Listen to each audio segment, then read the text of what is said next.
2025년 11월 14일 금요일 미국 증시 겉으로 보기엔 그냥 조용하게 한 주를 마감한 것 같았죠. 근데 정말 그랬을까요? 오늘은 이 표면적인 움직임, 그러니까 노이즈를 싹 걷어내고요. 시장의 진짜 방향을 알려주는 시그널은 과연 뭐였는지 저랑 같이 한번 파헤쳐 보시죠. 자, 바로 시작합니다. 아마 많은 분들이 금요일은 별일 없었네 하고 넘기셨을 거예요. 근데요, 이 조용한 수면 아래를 들여다보면 다음 주 시장이 어떻게 흘러갈지 그 힌트를 주는 아주 중요한 움직임들이 있었거든요. 오늘 바로 그 숨겨진 이야기들을 하나씩 꺼내보겠습니다. 자, 우선 시장의 전반적인 분위기부터 한번 짚어볼게요.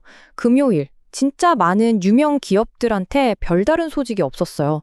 그야말로 평범한, 심심한 하루처럼 보였죠.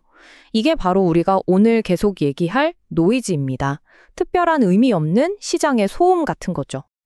네, 맞아요. 소파임, 업스타트, 코인베이스 뿐만 아니라 어펌이나 로비노드 같은 기술주들 대부분이 정말 조용한 하루를 보냈어요. 시장 전체가 좀 잠잠했달까요? 바로 이런 고요함 속에서 우리는 진짜 중요한 시그널을 찾아내야 하는 겁니다.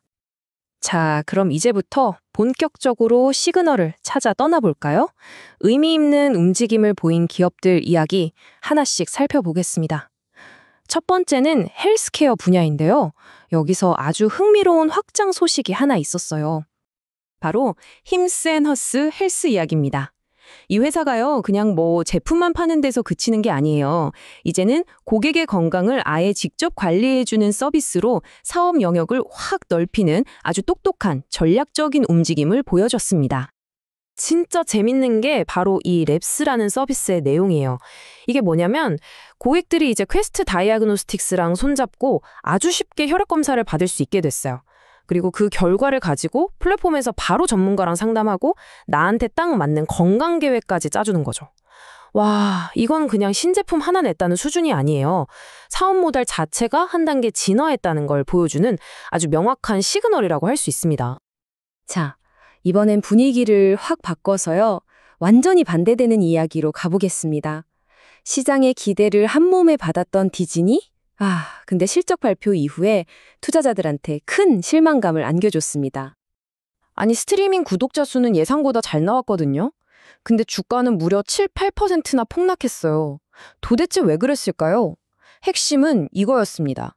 4분기 전체 매출이 시장 기대에 못 미쳤고 더 중요한 건 앞으로의 전망, 그러니까 가이던스를 너무 약하게 내놓은 거예요.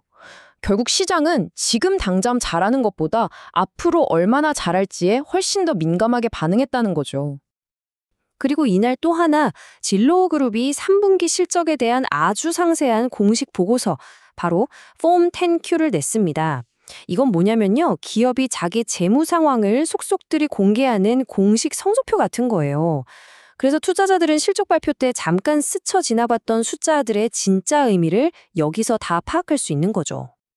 자, 이번에는 시선을 좀 돌려볼게요.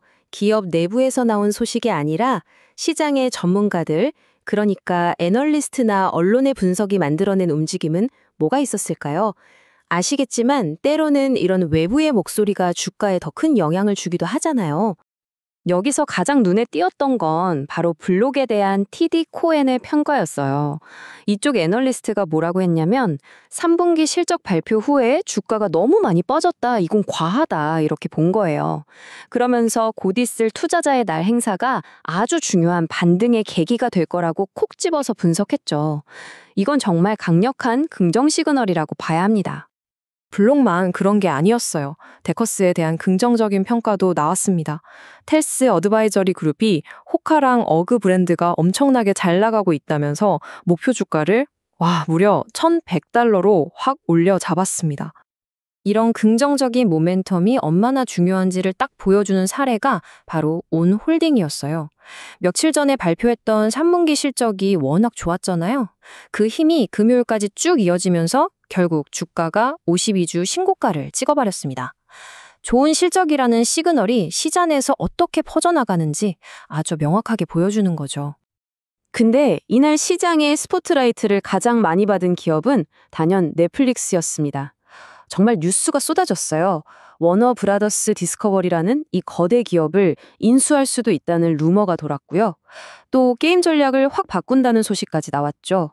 이런 굵직굵직한 소식들은 넷플릭스가 엔터테인먼트 산업의 판을 어떻게 새로 짜려고 하는지 그 큰 그림을 엿볼 수 있는 아주 주요한 단서들입니다. 자, 이제 마지막 파트입니다. 어쩌면 오늘 얘기 중에 가장 흥미로운 부분일 수도 있겠네요.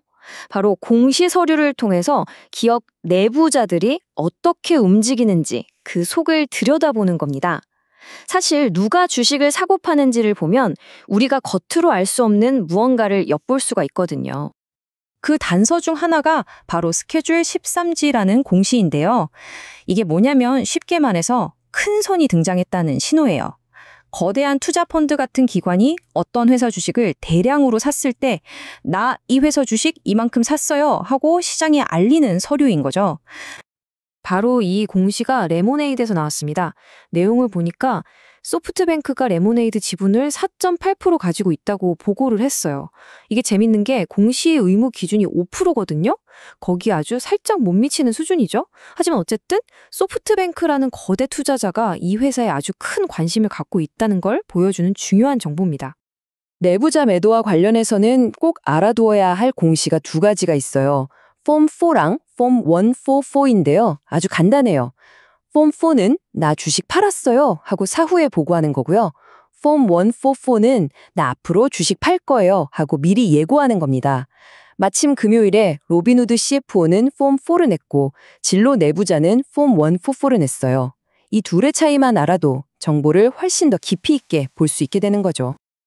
자, 이렇게 금요일 하루 동안 쏟아진 수많은 정보들. 이 속에서 노이즈를 걷어내고 보니까 몇 가지 아주 중요한 시그널들이 모습을 드러냈죠? 그럼 오늘 이야기의 핵심 한번 정리해 볼까요? 네, 한번 정리해 보죠. 첫째, 힘스의 똑똑한 사업 확장. 둘째, 디즈니의 미래 성장성에 대한 시장의 물음표. 셋째, 데커스와 블럭에 대한 애널리스트들의 강력한 믿음. 그리고 마지막으로 넷플릭스를 둘러싼 거대한 변화의 움직임까지. 바로 이것들이 지난 금요일 우리가 놓치지 말았어야 할 가장 중요한 시그널들이었습니다. 결국 진짜 중요한 건 이 신호들이 앞으로 시장에서 어떻게 해석되고 또 어떻게 작용할지겠죠. 오늘 우리가 함께 짚어본 이 시그널들이 과연 다음 주 시장을 어디로 이끌까요? 또 어떤 새로운 노이즈와 시그널이 우리를 기다리고 있을지 한번 지켜보는 것도 정말 흥미로울 것 같습니다. 여러분의 생각은 어떠신가요?